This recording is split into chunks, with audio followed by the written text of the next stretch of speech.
नमस्कार दोस्तों, आज हम एक बहुत ही प्यारी सी फिल्म को एक्सप्लेन करने वाले हैं। आप जल्दी से हमारे चैनल को सब्सक्राइब कर लीजिए और बढ़ते हैं मूवी की तरफ। मूवी की शुरुआत में हमें प्रकाशन नाम के आदमी को दिखाया जाता है। साथ ही उसके बारे में बताया जाता है कि उसके पिता एक स्कूल टीचर थे जो कि अब इस दुनिया में नहीं रहे। प्रकाशन एक डॉक्टर बनना चाहता था, पर मेडिकल मुश्किल होने की वजह से उसने नर्सिंग कर ली और अब उसे हॉस्पिटल में नर्सिंग का काम करना पसंद नहीं है, क्योंकि प्रकाशन को लगता है कि नर्सिंग की जॉब सिर्फ फैमिली के लिए है और उसमें ज्यादा पैसा नहीं है। इसलिए वो कुछ ऐसा करना चाहता है जिससे वो ज्यादा पैसा कमा सके। प्रकाशन के परिवार में उसे छोड़कर बाकी सभी किसी न किसी काम में लगे हुए हैं। जैसे कि प्रकाशन की माँ और भाभी सिलाई का काम करते हैं, तो वही प्रकाशन का बड़ा भाई एक दुकान खोलकर बैठा हुआ है। प्रकाशन की बड़ी बहन की बात की जाए तो उसका भी पति दुबई में जॉब करता है।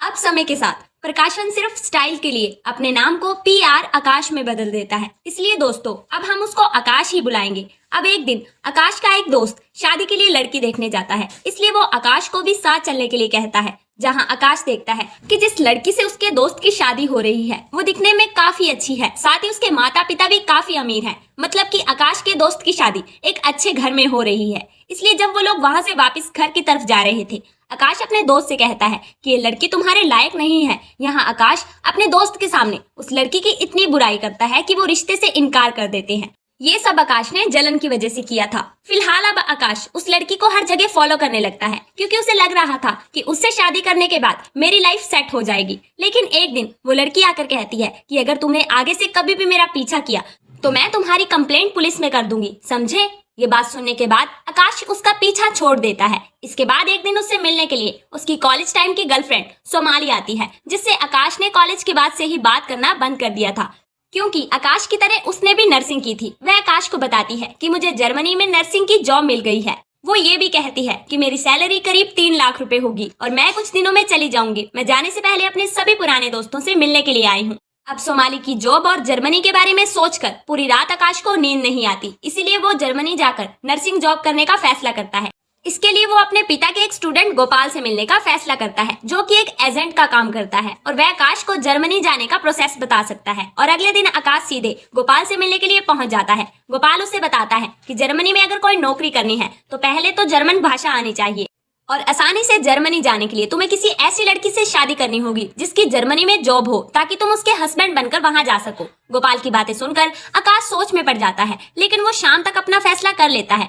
वो गोपाल को दोबारा मिलकर बताता है कि मैंने जर्मन सीखने के लिए क्लासेस ज्वाइन कर ली है, जो कि यहीं पर है, और मैं अपने गाँव में तो जर्मन सीख नहीं सकता, इसलिए मुझे यहाँ पर ही रुकना होगा।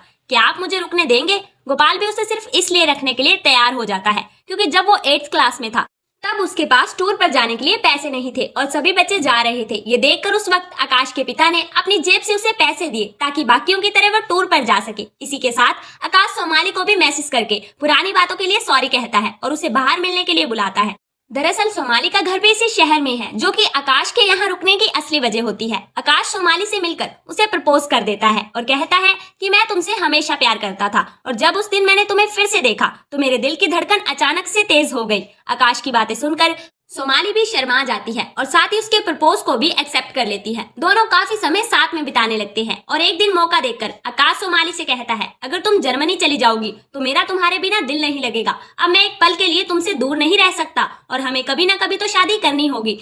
क्यों ना हम फॉर्मेलिटी के लिए रजिस्टर मैरिज कर ले, इससे मैं भी तुम्हारे हस्बैंड के तौर पर जर्मनी जा सकता हूँ। आकाश की इस बात को सुनकर सोमाली मान जाती है, लेकिन सबसे बड़ी प्रॉब्लम ये है कि सोमाली के पिता रिश्ते को मंजूरी नहीं देंगे, क्योंकि वो एक क्रिश्चियन है और वो एक क्रिश्चियन से ही सोमाली की शादी करवाएंगे। आकाश कहता है कि उनसे बोलना कि मैं भी क्रिश्चियन हूँ और अगर वो मेरी फैमिली के बारे में पूछे तो कह देना मैं चर्च में एक अनाथ आश्रम में पला था और वही बड़ा हुआ। दरअसल आकाश का ये प्लान था कि वो सोमाली के जरिए जर्मनी में पहुंच जाए और वहां पर नौकरी मिलते ही वो उसको छोड़ देगा। फिर जब वो सेटल हो जाएगा तो वापस आकर एक अमीर लड़की से शादी करेगा और फिर ऐशो आराम की जिंदगी जिएगा।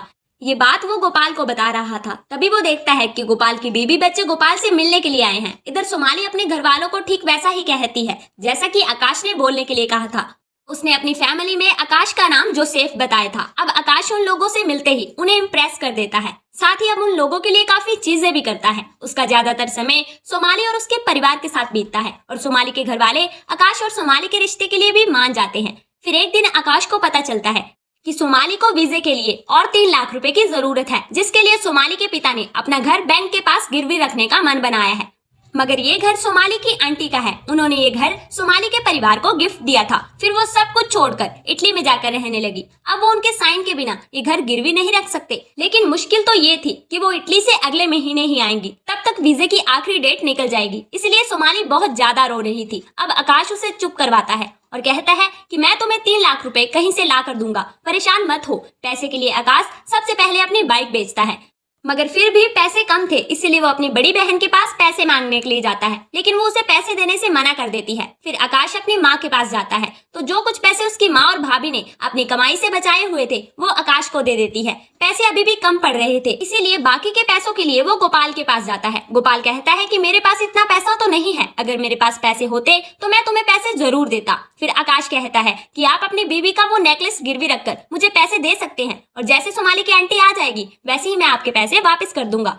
यहाँ वो फिर से गोपाल को अपने पिता का वास्ता देता है और गोपाल को मना लेता है। वो चुपके से अपनी बीवी का नेकलेस गिरवी रखकर आकाश को पैसे देता है। आकाश 3 लाख रुपए इकट्ठे करके सोनाली के पिता को पकड़ा देता है, जिससे सोनाली और उसके घर वाले काफी खुश होते हैं। मगर जल्दी ही गोपाल के घर में भी उसकी बीवी को पता चल जाता है कि नेकलेस के साथ गोपाल ने क्या किया। लेकिन इन सब से आकाश को कोई मतलब नहीं था। वो तैयार होकर सोमाली से शादी करने के लिए जाने वाला था। तभी उसे सोमाली का फोन आता है और पता चलता है कि सोमाली के पिता को चेस्ट पेन की वजह से हॉस्पिटल में एडमिट किया गया है, जिन्हें देखने के लिए आकाश तुरंत हॉस्पिटल पहुंचता है। अस्पताल में सोमाली कहती है मैं जर्मनी नहीं जाऊंगी। उसे आकाश समझाते हुए कहता है कि तुम्हारे पिता की देखभाल मैं कर लूंगा, तुम चिंता मत करो। हमारी शादी अभी नहीं हुई तो क्या हुआ, तुम वहां जाकर जॉब करो, सेटल हो जाओ, फिर कुछ दिनों बाद वापस आकर मुझसे शादी कर लेना। आकाश की बात मानकर सोमाली जर्मनी चली जाती है और आकाश उसके परिवार का ख्याल रखने लगता है। सोमाली जर्मनी जाने के बाद एक बार भी आकाश से बात नहीं करती, क्योंकि उसने वहां पहुंचते ही एक जर्मन आदमी से शादी कर ली थी, जिस बात को सोमाली का परिवार आकाश को बताते हुए माफी मांगता है। वो आकाश की केयर देखकर बहुत शर्मिंदा होते हैं और ये बात जानकर आकाश के पैरों तले जमीन खिसक जाती है। वो उसी समय सोमाली के परिवार को छोड़ देता है। अगले सीन में हम आकाश को देखते हैं जो कि गोपाल से भागने की कोशिश कर रहा था, इसीलिए वो उसे एक बस को रुकवा कर पकड़ लेता है। आकाश कहता है कि मेरे साथ धोखा हुआ है, नुकसान मेरा ही हुआ है, लेकिन आप चिंता ना करो, क्योंकि जैसे ही सोमाली की आंटी इटली से लौटेंगे तो आपके पैसे मिल जाएंगे। गोपाल को आकाश की बातों पर विश्वास नहीं होता, इसलिए आकाश के साथ सोमाली की फैमिली से मिलने के लिए जाता है, जहाँ उन्हें पता चलता है कि ये घर भी सोमाली के परिवार का नहीं था, बल्कि ये तो किराए का था।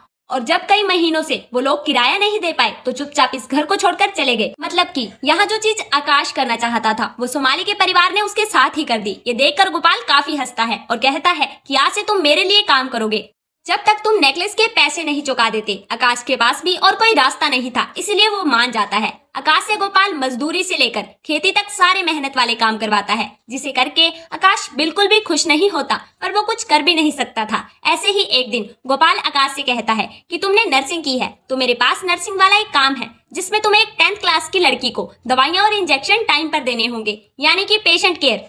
इसके बदले तुम्हें सैलरी मिलेगी, खाना और रहना सब कुछ मिलेगा, और जैसे ही तुम नेकलेस के पैसे चुका दोगे वैसे ही तुम फ्री हो जाओगे। आकाश भी इसके लिए मान जाता है और वो रेचल नाम की औरत के घर उनसे मिलने जाता है, जिन्होंने अपनी बेटी के लिए आकाश को काम पर रखा था, और वो खुद एक स्कूल की प्रिंसिपल थी। साथ ही उनका खुद का एक बहुत बड़ा घर है। वो आकाश को बताती है कि तुमने मेरी बेटी टीना की देखभाल करनी है, उसे टाइम पे मेडिसिन देनी है, और कभी ज्यादा तबीयत खराब हो जाए तो उसे इंजेक्शन भी देना पड़ेगा। बाकी एक बात का ध्यान रखना कि वो किसी भी तरह का जंक फूड ना खाए, क्योंकि वो किसी ना किसी तरह जंक फूड मंगवा लेती है। अब आकाश रेचल से कहता है कि आप चिंता ना करो, मैं सब कुछ संभाल लूंगा। फिर जब आकाश रेचल के घर को देख ही रहा था, तभी उसे पीछे से कोई धक्का देता है। वह पीछे देखता है तो अपने सामने एक लड़की देखता है जिसका नाम श्रुति है, जो कि दीवार कूदकर टीना को बर्गर देने के लिए आई थी, और वो आकाश को चुपचाप रहने के लिए कहती है। पर आकाश जोर जोर से चिल्लाने लगता है और श्रुति को वहां से भागना पड़ता है। इसके बाद आकाश की मुलाकात टीना से होती है, जिसके सामने आकाश बड़े बड़े अस्पतालों का नाम लेकर कहता है कि मैंने इन सभी जगह काम किया है। जब आकाश बड़ी बड़ी फेंक रहा था, तभी धीरे से टीना उसके पीछे कुत्ते को छोड़ देती है, जो कि आकाश के पीछे पड़ जाता है, और आकाश उससे बचने के लिए पेड़ पर चढ़ जाता है। टीना ने ऐसा इसलिए किया क्योंकि आकाश ने श्रुति को बर्गर नहीं देने दिया और उसे भगा दिया। आकाश वहां से घर भाग जाता है, लेकिन गोपाल इतनी आसानी से उसका पीछा नहीं छोड़ने वाला था, इसीलिए वो उसे दोबारा से ही वहीं छोड़कर आ जाता है और आकाश से कहता है कि अगर तुम यहाँ से भागे तो मैं तुम्हारी माँ को सब कुछ बता दूंगा। टीना आकाश को बताती है कि तुम पहले इंसान हो जिसे वो कुत्ता नहीं काट पाया, नहीं तो उसने आज तक हर किसी को काटा है। यही वजह है कि रेचल मैडम ने इस बार मेल नर्स को नहीं रखा। आकाश समझ जाता है कि यहाँ से निकलना बहुत ही मुश्किल है, इसीलिए वो टीना से श्रुति को भगाने के लिए माफी मांगता है और कहता है कि अब से तुम्हें जब भी जंक फूड खाना हो तो तुम चुपचाप मुझे मैसेज कर दिया करो, मैं तुम्हारे लिए ले आऊंगा। ये सुनकर टीना उसे तुरंत जाकर श्रुति से बर्गर लाने के लिए कहती है। श्रुति के पास पहुंचकर आकाश को पता चलता है कि श्रुति के पास बर्गर बनाने के लिए टाइम ही नहीं है, क्योंकि पूरे घर में वह अकेली ही काम करने वाली है। वो बर्गर बेचने के साथ सब्जियों को अपने गार्डन में उगाकर मार्केट में बेचती है ताकि वो अपने छोटे भाई बहन और माँ की जिम्मेदारी उठा सके। पर आकाश तो सोच कर आया है कि मैं बर्गर लेकर ही जाऊंगा, इसलिए उसकी जिद के आगे श्रुति झुक जाती है और उसे बर्गर बनाकर देती है। बर्गर देखकर टीना बहुत खुश होती है। अब इन दोनों की काफी अच्छी दोस्ती हो जाती है। टीना बताती है कि मुझे अपनी माँ को ऐसे अकेले देखकर काफी दुख होता है। मेरे पापा और उनमें काफी लड़ाई होती थी, इसीलिए एक दिन पापा हमें छोड़कर कहीं चले गए। उसके बाद उन्होंने हमसे कोई कांटेक्ट नहीं किया, जिस कारण वो कहाँ पर है, किस हाल में है, हमें कुछ नहीं पता। अब रात में जब आकाश सो रहा था तब मेड उसे जगाकर बताती है कि टीना को काफी उल्टियां हो रही है। फिर आकाश टीना को दवाइयां और इंजेक्शन वगैरह देकर सुला देता है। अगले दिन बाजार में आकाश की मुलाकात श्रुति से होती है, जो कि वहां अपनी उगाई सब्जियों को बेचने के लिए आई थी। इसी दौरान वो पूछता है कि तुम आखिर पूरे परिवार की जिम्मेदारी कैसे उठा लेती हो, तुम्हें कभी लगता नहीं कि काश तुम काफी अमीर होती। ये सुनकर श्रुति एक बहुत ही प्यारी बात कहती है, हमें अच्छे से जीने के लिए ज्यादा पैसों की जरूरत नहीं होती। दिक्कत तभी आती है जब हम अपनी जिंदगी को दूसरे की जिंदगी से कंपेयर करने लगते हैं। पैसों से ज्यादा इंसान की खुशी मैटर करती है। अगर हम खुश ही नहीं हैं, तो ज्यादा पैसों का भी क्या करेंगे। श्रुति की ये बात सुनकर आकाश उसे देखता ही रह जाता है। अब वो दोनों बात कर रहे थे, उसी समय श्रुति के मोहल्ले का एक आदमी उसे देख लेता है। उसे लगता है आकाश श्रुति का बॉयफ्रेंड है। ये सुनकर आकाश उसे काफी भला बुरा कहता है। आगे जाकर दोनों अपने रास्ते चले जाते हैं। पर जैसे ही आकाश आगे जाता है, वो देखता है कि वो आदमी कुछ लोगों के साथ उसे मारने के लिए खड़ा है, जिसे देखते ही आकाश उल्टे पांव वहां से भागता है।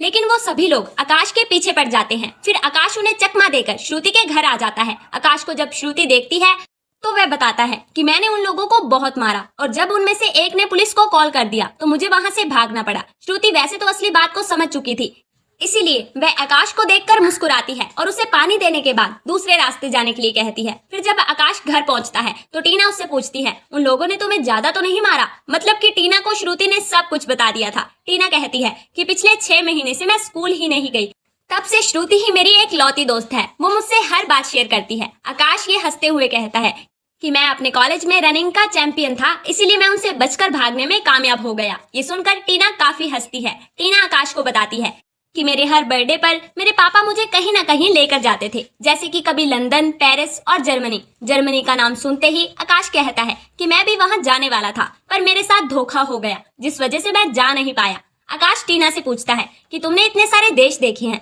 तुम्हें सबसे अच्छी जगह कौन सी लगती है? इस पर टीना जवाब देती है, जहाँ मैं इस वक्त हूँ, यानी कि केरला। यहाँ नदियाँ, समंदर, पहाड़ बहुत ज्यादा अच्छे हैं। टीना की ये बात सुनकर आकाश को एहसास होता है कि मैं दूसरे देश में जाने के लिए कितना परेशान था, लेकिन उसने कभी अपने देश की खूबसूरती को ध्यान से ही नहीं देखा। फिर एक दिन जब टीना और आकाश बैडमिंटन खेल रहे थे, तब टीना काफी थक जाती है और कहती है कि मैं मरने से पहले एक बार अपने पापा को देखना चाहती हूँ। जवाब में आकाश कहता है, तुम ऐसी बातें क्यों कर रही हो? तुम्हारे सामने पूरी जिंदगी पड़ी है, एक बार क्या तुम 1000 बार अपने पापा को देख पाओगी? टीना हंसते हुए कहती है, तुम्हें नहीं पता, लेकिन मैं बहुत जल्दी मरने वाली हूँ।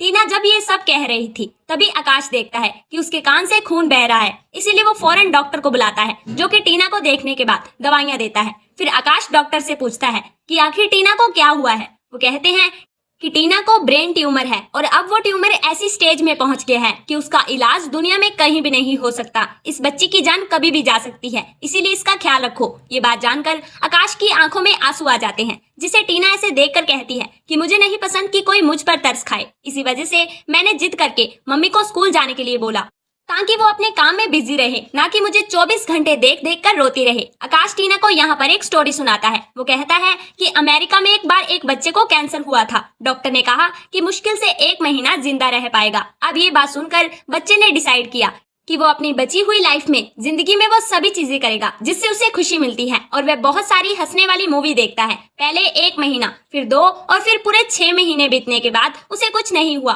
तो डॉक्टर इस बात से हैरान हो गए। उन्होंने जब उसे फिर से टेस्ट किया तो पता चला कि उस लड़के के अंदर का कैंसर पूरी तरह से खत्म हो चुका है। उसकी बीमारी सिर्फ खुश रहने की वजह से ठीक हो गई। डॉक्टर ने बताया कि खुश रहने की वजह से उसका कैंसर जड़ से खत्म हो गया। इसीलिए तब से अस्पताल में एक लाफ्टर रूम भी रखा जाने लगा। टीना, तुम चिंता मत करो, हम दोनों घूमेंगे फिरेंगे, नाचेंगे और सब कुछ करेंगे जो भी तुम्हें पसंद है। क्या पता तुम भी उस लड़के की तरह ठीक हो जाओ। अब इसके बाद आकाश टीना के साथ कई जगह घूमता है, खेलता है और सिर्फ मस्ती ही करता है, जिससे टीना भी काफी खुश होती है। अब एक दिन टीना और आकाश बोट से कहीं जा रहे थे तो वहाँ आकाश सोमाली और उसके जर्मन हस्बैंड के साथ देखता है। वो उन्हें देखकर उनसे मिलने जाता है और उसके हस्बैंड को भी हेलो हाय कहता है। इंट्रो लेने के बाद वह वापस आकर बैठ जाता है। अगले दिन सोमाली अकेले मिलकर आकाश को उसके पैसे लौटाने लगती है, लेकिन आकाश पैसे लेने से इनकार कर देता है। वो कहता है ये पैसे तुम्हें जर्मनी पहुंचाने के लिए थे और अब तुम वहां पहुंच चुकी हो तो इसकी जरूरत खत्म हो गई। सोमाली उससे कहती है कि अगर तुम कहो तो मैं तुम्हारा जर्मनी का वीजा अरेंज करवा सकती हूँ, लेकिन आकाश इसके लिए मना कर देता है और कहता है अब मुझे इन सभी चीजों की जरूरत नहीं है। लाइफ में मुझे खुश रहने से ज्यादा और कुछ नहीं चाहिए।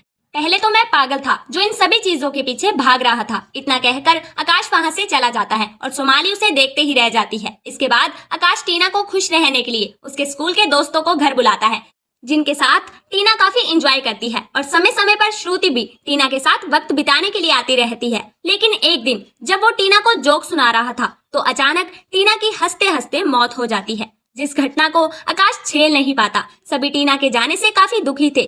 आकाश को भी इस बात का काफी ज्यादा दुख था। वह मन ही मन खुद को कोस रहा था कि काश मैं उसे बचा पाता, लेकिन उसने टीना की जिंदगी के आखिरी पलों को खुशियों से भर दिया था। वो जब यहाँ से जा रहा था तो आखिरी बार रेचल से मिलकर कहता है कि टीना हमेशा आपकी फिक्र करती थी। उसे डर था कि आप उसके जाने के बाद अकेली रह जाएंगी। वह आपसे बहुत प्यार करती थी। इस बात को सुनकर रेचल भी रोने लगती है और आकाश यहाँ से जाने से पहले आखिरी बार श्रुति से मिलने जाता है। वो श्रुति से कहता है कि तुम जानती हो कि मुझे तुमसे काफी सीख मिली और अगर तुम ना होती तो शायद मैं जिंदगी में इस नजरिए से कभी नहीं देख पाता।